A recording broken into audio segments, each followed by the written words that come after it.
Good morning, good afternoon, good evening, wherever you are in your day. Welcome to Wealth Reimagined, and I'm your host, Mya K.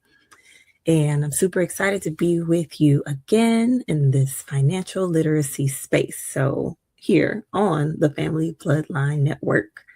Welcome back. Hope you all have had a good week. I have had quite a week. Um, Very busy. Lots of unexpected things have happened.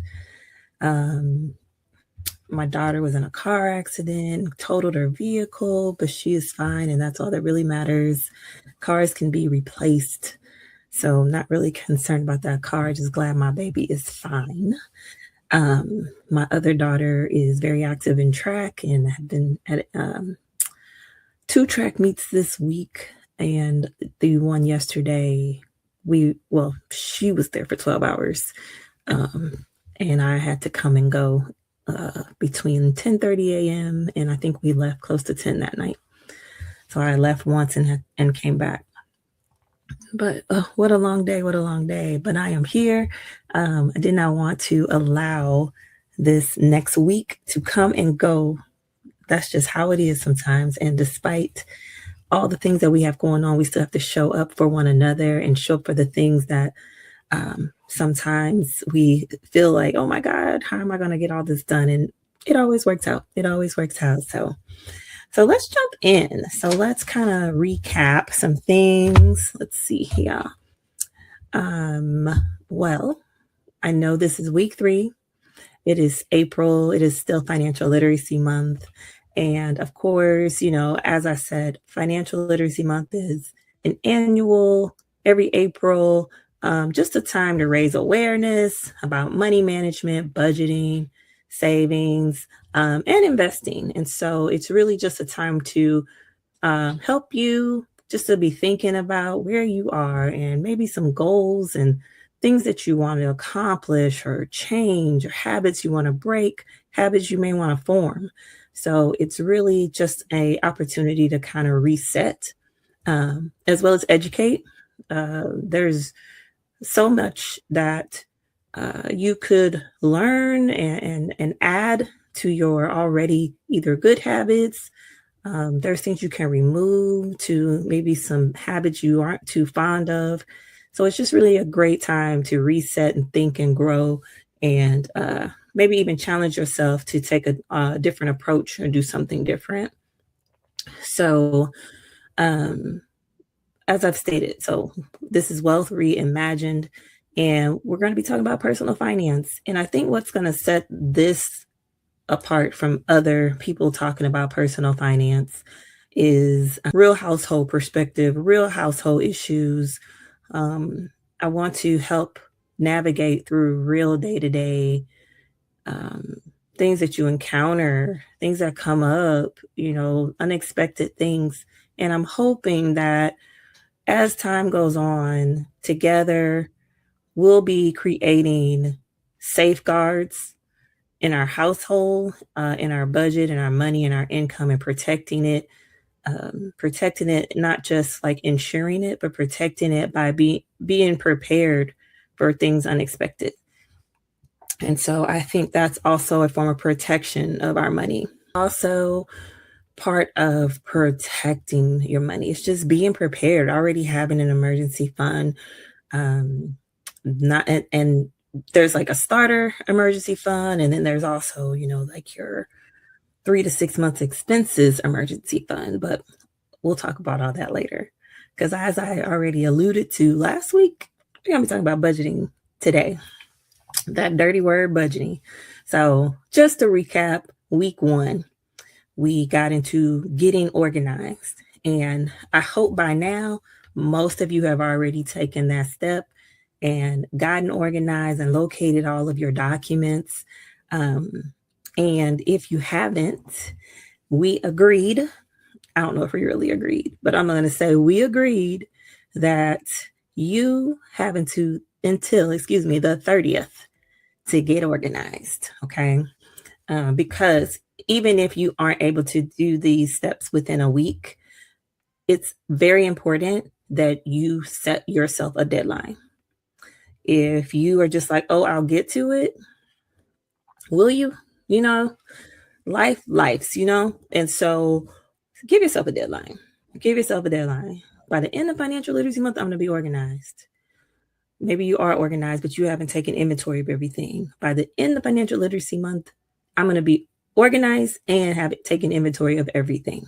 Okay, so let's get serious about this because this is very important. You would not realize not only the life areas that impact how you manage your money, but how the way you manage your money impacts life areas.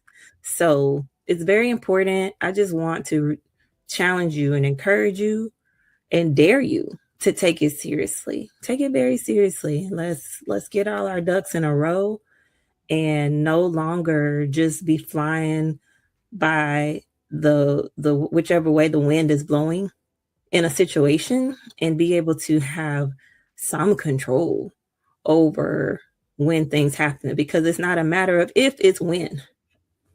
It's when. It's when. When is it going to happen? So I want to make sure people that are part of this community have, again, those safe rails in place and you have funds set aside for the unexpected so that when it hit, it don't really hit as hard. It's still going to hit, but it don't hit as hard. You're not going to set yourself backwards. We're not going to keep taking 2 steps forward and 3 steps back. We're not doing that anymore. And I want you to say it. I'm not doing that anymore. Okay. So week 1, got organized. Week 2, we took inventory of everything. So you should already know where all your documents are, and you were able to determine all your income streams. You were able to determine all your expenses, your bills, debts, your investments, assets. We talked about assets, real estate, values. What's the value of my home? What's the value of my boat? What's the value of my vehicle? How much is in my 401k? How much is the total of my IRAs, my individual retirement accounts? And so that should already be done.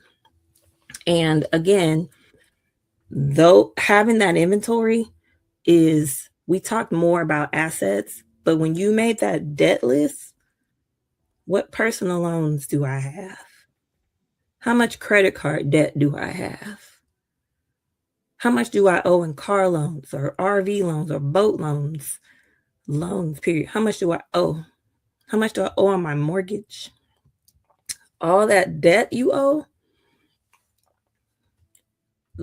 takes away the value that you have in your assets. So you listed your income, retirement, life insurance, all that, real estate values, and other assets, and there's a total. The difference, all the things you owe, deducts from your assets, and then that number is your net worth. Assets minus their liabilities equals your net worth. So go ahead, even if you need to pause, go ahead and figure out what is your net worth currently.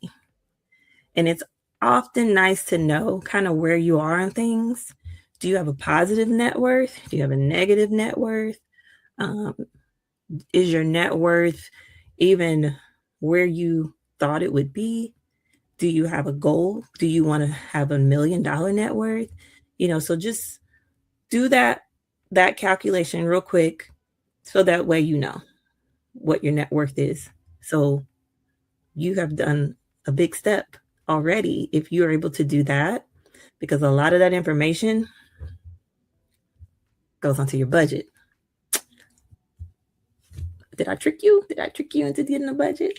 I didn't. I was just trying to get the foundation set up to show a way to, I guess, make it a little easier, because you already have now the information that you need for the most part. Okay. So the budget, first of all, what is a budget?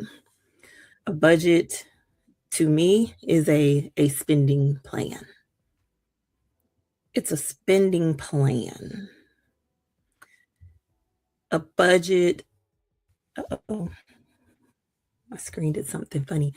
A budget, I don't want you to think of a budget as restricting you from doing something. It's a plan, and it's you controlling every dollar that you have, every penny that you have. You tell your money where it's going. You show what you're going to do with it every time you get it, instead of you just like, man, that money gone as soon as I get paid. While there might be some truth to that, depending on how much you have going out, all a budget is a spending plan. So, what do you need to call it? Like, now let's do some psychological thing here, right? What do you need to call it so that it feels more like an empowerment tool and not something restricting you? Okay. So, like I said, it's a spending plan. You could call it your wealth plan. You could call it your get out of debt plan. You could call it your control, your money control. You could call it whatever you want. You can call it whatever you want. You have to um, think of what you want to call it. If you're fine calling it a budget, that's fine too, as long as you do not allow yourself to believe that a budget is restricting me. A budget means I can't spend my money. I have to do this. I have to do that. Let's reframe that to no, I'm telling my money exactly what I need it to do for me. Okay. So I really want to talk about different types of budgets today because you honestly already have all your information for your budget, maybe with an exception to um, like your utility bills, because that's not really something you would include as part of like liabilities on like a personal financial statement to determine your net worth. Though I think I did mention utility bills because I'm like, list your bills, list everything. Um, so you really have everything for your budget. Okay. So I'll quickly say what items you need, and some things we'll go into more details about in other episodes. But you have your income, right? So you have your expenses. You may have fixed expenses every month. You may have variable expenses every month. I think it's important to separate those because your fixed expenses are easy, right? You know how much your mortgage and your rent's going to be. You know how much your car note is. You know how much your insurance will be. You know how much your internet will be, your Wi-Fi. You know how much any subscriptions you may have because, well, they don't change until they raise the price, right? But usually they're fixed, right? And then you can make that adjustment. But you get what I'm saying. All your fixed things that are the same amount every month, those are your fixed expenses. And then you have your variable expenses like your water bill, you got your utilities. Your utilities are usually variable unless you're on some type of budget plan where they charge you a certain amount. I have not been on one in a I think I was on one many, many years ago, and I don't remember the details. So I don't know if it is a set amount where it can be on fixed or if it still varies a little bit, but it's about the same place. But if it's not fixed, then it will be a variable expense. Utilities generally are. Um, and then you have things like your debts. You got your credit cards and you have your car loans. So you have your debts. And all these things are taken away from your income, right? Um, and then you may have a line for savings and investing. And I'm not saying these in any particular order right now. I'm just thinking of things that maybe would be a part of your budget. And then the last thing would be just specific miscellaneous things, or maybe items you have sinking funds for. Okay. Sinking fund would just be something specific that you are saving up for to to spend. It's an investment that you're making in something and you're gonna spend it. Or, it could be just sinking fund just to get to a certain goal for something.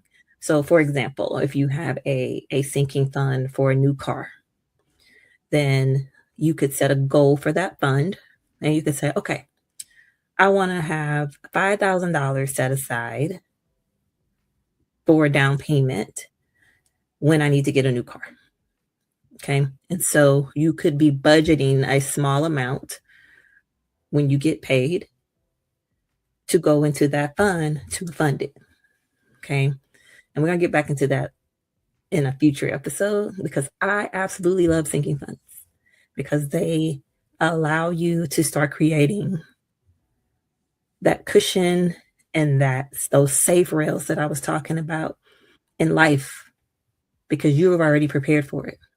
I'll give you a really probably an example you wouldn't even think of, but this is something I personally do. So I like to fly a certain airline. I'm not going to say it because they're not paying me to give them any type of shout out. So, but there's a particular airline that I like to fly generally, and they have a sale. I want to say, I think it's twice a year on points. And so there have been enough times where the sale has come around and I'm like, dang, I wish I could get points because they're like 50% off, 50% off on these points. And I could be flying, I could be using them to fly places and things like that. Well, in the past, whenever those sales would come up throughout the year, um, I would always be like, dang, I wish I had money or I might have the money to do it, but it's just like, but that's going to take away from over here because I do operate on a budget. So what I decided to do, I was like, man, I'm making a sinking fund. So the next time they send that email about these points being 50% off, I'm going to have some money to buy some points, right? And that particular fund, I didn't set like, I want $500 or nothing like that. I just put some money in there, right? And then that way it was allocated and waiting for that sale so I could go ahead and buy points. And most recently, when that happened, I was so excited because I'm like, yes, look at me. I got this money set aside, a couple $100. Cool. Let me go ahead and get these points and I could fly, right? But anyway, that's an example of a sinking fund. Or like I said, with the car, where you maybe have a specific goal and you want to have a down payment. Um, a sinking fund could even be like a down payment on a house. But the reason it's called a sinking fund is because the idea is that it's going to get used. So the fund will sink. It'll sink. It's a sinking fund because it's going to get used. It's not the same as like a savings, an emergency fund. It's the idea of it is so it's that it's used, but you've prepared yourself.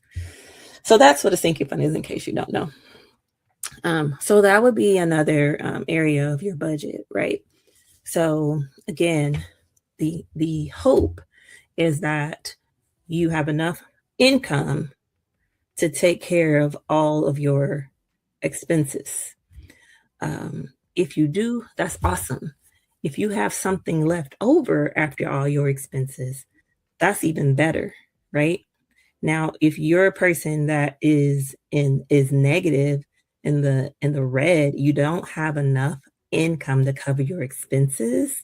That's something we're going to address because that is probably causing you a lot of stress, a lot of worry, a lot of anxiety, and that's something we want to get you out of. We want to get you out of that trap, and we will talk about ways to either lower expenses in the future or increase your income. Okay. In some situations, we might need to stop the bleeding or whatever is happening, why you're in that situation. But this is, do not feel judged, do not feel ashamed. Just know that financial literacy, personal finance. It's learned, and you are here. You are here, and you are here to learn. You're not expected to already know everything. I'm sure, self included, no one has done everything perfectly and everything the right way. Some people had to learn the hard way. I'm one of those people. There are lessons I had to learn the hard way.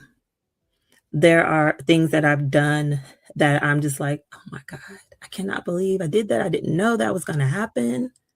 I'll give you an example of that I did.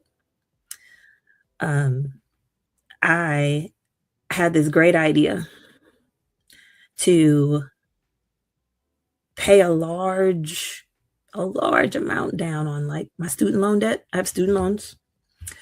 And I'm like, you know what? I'm going to send this money to knock down this balance a little bit. And so I sent it. Balance did not move at all. Money gone because it all went to interest. So it was a very hard lesson. And I walked away from it now understanding the importance of asking questions and just being sure I understand things before I do them, because I could have done something different with that money. I could have done something different, but I didn't reach out and ask the questions and, know and understand that how that large payment was going to be applied. So lesson learned the hard way. But that would be an example, right? So don't feel judged. Don't feel like, man, I I should know this. I should have already known this. It's cool. You don't know what you don't know. And when you know better, you do better. So, but yes, so that's your primary things that you need for your budget. So, again, if you need to pause the video and see kind of where you are with this rough calc of things. You should already total what your expenses are when you did your inventory, total what your income is when you did your inventory, because this is just like a budget uh, preliminary, right? Then when we get into budgeting for real, you'll get into more of your actual numbers. So kind of total income, total your expenses, total your bills, total your debts, as far as credit cards and loans, car loans, things like that. And then if you have a certain amount that you put in savings, that's awesome. First of all, let me say that you're saving. I love saving. And that comes out of your income, right? So see what that number is. If it's in the black, meaning you have enough money to cover all that, now you know. But if it's in the red, meaning you don't have enough money to cover all of that, now you know. Either way, you know. So I want to talk about types of budgets. I have my list here because I want to make sure I don't forget. So types of budgets, what I mean by types of budgets is just what method are you going to use to stay on top of your household income, your household money? What method are you going to use for tracking, for doing the calculation, for creating your plan? So, hey, if you are a person that likes to write everything down, write it down. I don't care if it's a spiral notebook, write it down. Like what you probably just honestly kind of did. Income, expenses, you write out what they are and how much. Notebook, right? We don't have to be fancy. We're being real. This is real life people, okay? So notebook. Another method you could use for budgeting, calendar. Calendar method. I used to use the calendar method for a long time. And I did the calendar method because I wanted to be sure I knew when bills were due. And so I would on a calendar, I would write the bill, let's say, okay, rent first of the month. and how much the rent was, because the rent's due the first of the month. Whatever the bill is, phone bill, and how much. Or I put the company name, um, whatever it is, a credit card, and how much. Um, but that way I could see exactly when it's due. Why that was important is because I could also see when I got paid and what I needed to pay with that paycheck. If you're paid monthly, you got to pay everything, right? Because then you're going to get another check next month. If you're paid semi-monthly, then you see I get paid here and I get paid here. I get paid on the 1st and I get paid on the 15th. Everything from the 2nd to the 15th, I need to pay with that check I got on the 1st. I need to make sure it's paid with that check. Everything else, I'll pay with the next check, right? You get paid on the 15th, and everything on the 15th check is that's due 16th through 30th or 31st or the 1st. Everything from the check you get on the 15th is due, that's due from the 16th through the 1st. And now you have all that. Okay. So anyway, we'll go into more detail of that, but hopefully that makes a little bit of sense. But that's the calendar method. There's also cash stuffing. Now, if you are someone who I don't know if this is true, but I think a saver can do well with cash stuffing, probably easier than a spender. So I don't know if you're married or in a relationship, and usually they say opposites attract, and one person's a saver and one person's a spender, right? And so I think if you are a spender, cash stuffing might be challenging. But if you're a saver, I think cash stuffing can be very, very powerful because you like seeing the cash. You like, yeah, I got you. Look at all this money I got, right? You like being able to see it, right? So anyway, what cash stuffing is, it's when you have your budget, and sometimes it involves writing some things down so you'll know how much you need to put in an envelope. But it involves having an envelope designated for a specific category. And then you put the cash. You got to go to the bank to get cash, or you got to go to the ATM.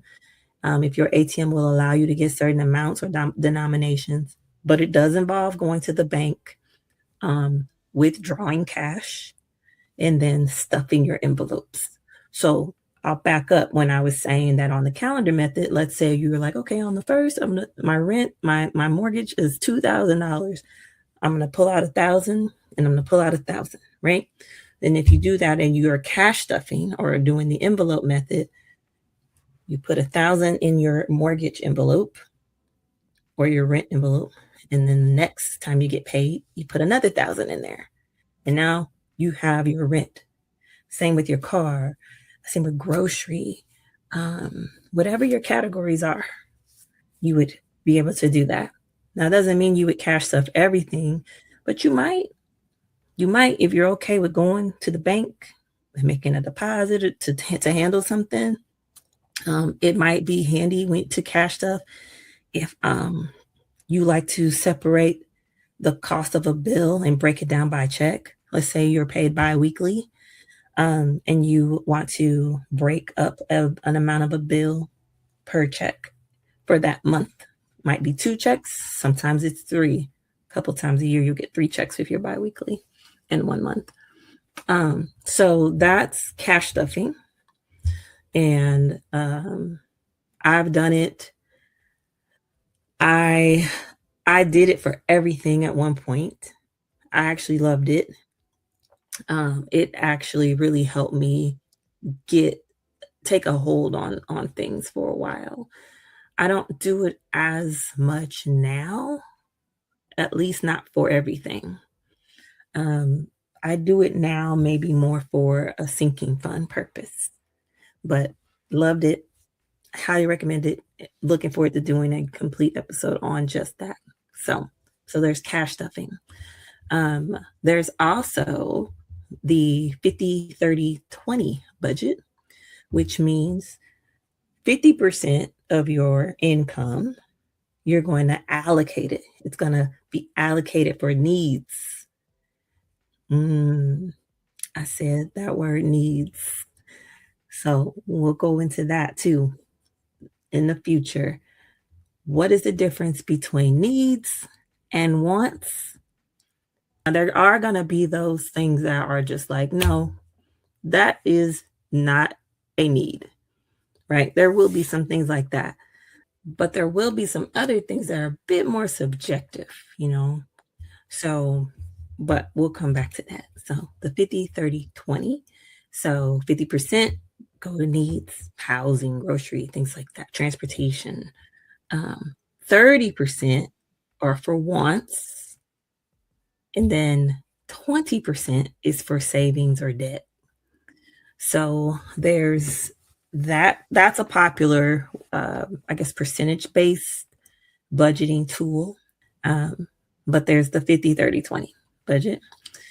There's also the zero based budget, which just means that you are budgeting every single cent, every dollar that you get, and you send every dollar to some category. And when you get done, it's zero. It's zero at the bottom. So earlier when I was talking about you either being in the red or in the black. So if you're in the red, you're gonna be lower than zero, right? But if you're in the black, that means you have some money left over. You need to figure out what you're gonna do with it. You're gonna throw it in your savings. You're gonna throw it toward debt and get that debt paid off faster because your interest rate is outrageous. So that is what they mean by zero based budget. I have allocated every single dollar that I make to some category, and now I'm at zero. On your budget sheet, you're at zero. Okay. Um, there's a pay yourself first budget. I'm a fan of that one. And I think pay yourself first budgets are important when you are, let's assume you don't have an emergency fund right now. You don't even have a starter emergency fund. You don't even have $500 saved. Um, I think pay yourself budgets, there is a time, well, let me not say there is a time. There's a time to start them. You should always be paying yourself first, but there's a time to go ahead and start it. Like I said, if you don't even have $500 saved,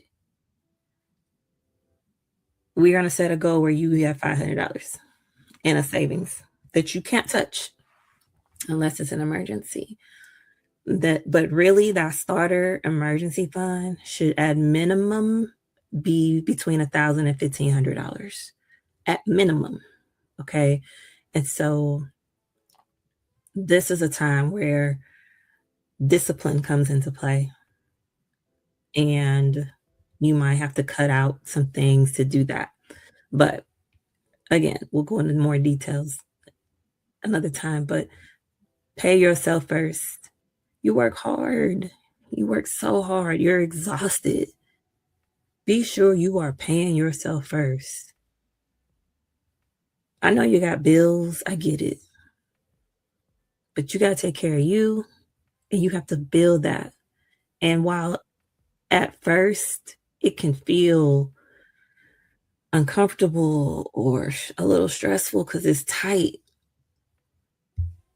that rocky start will become less rocky because you are paying yourself first and you're starting to build a safety net. You're building safety rails. So it's so worth it. It's so worth it. But that would be another type of budget. is your pay yourself budget. And I think that's a good start. What type of budget, if you are already budgeting, do you use? What are you currently using? Tell me in the comments. I would love to know. Um, for me personally, I use a like a budget notebook. Mm, I'm sorry. Let me not forget. There are also apps. There are also apps that you can use to do your budget. Um, I've not found one that I'm a fan of, but I haven't tried them all. So if you are using an app for your budget, tell me which one you are using in the comments. I would love to check it out. If there were a way, I maybe one day I will get to a point where I'll see if like my bank has a budgeting tool and let it do it for me. What is kind of cool to see on your mobile bank app, or if you log in, if your online banking has it, for it to categorize your spending to kind of so you can see, like, oh man, I eat out. I spent $700 eating out. Like, that's insane. Or, if that's what you did, I'm not judging. I'm just saying, for me, $700 would be a lot to pay to eat out in 1 month. So sometimes that's eye opening too, just to see your categories. So use these tools just to provide more information for you, help you identify habits, things of that nature. So, but I've gone over just a little bit. So that's my time. I want to try to keep these where maybe you can listen and tune in on your commute to work or your commute home from work, um, while you're getting ready in the morning. But I just want to be a part of your day every week and just sharing more tips and ideas and sharing stories and hoping that they can be inspiring. I hope that you're learning. Again, comment, ask questions. I'm looking forward to reading them always. But that is all I have for today. And so until next time, remember, organized, inventory, budget. And of the ideas that I gave, pick one that you want to try. And if you have one that's already working for you, keep doing it.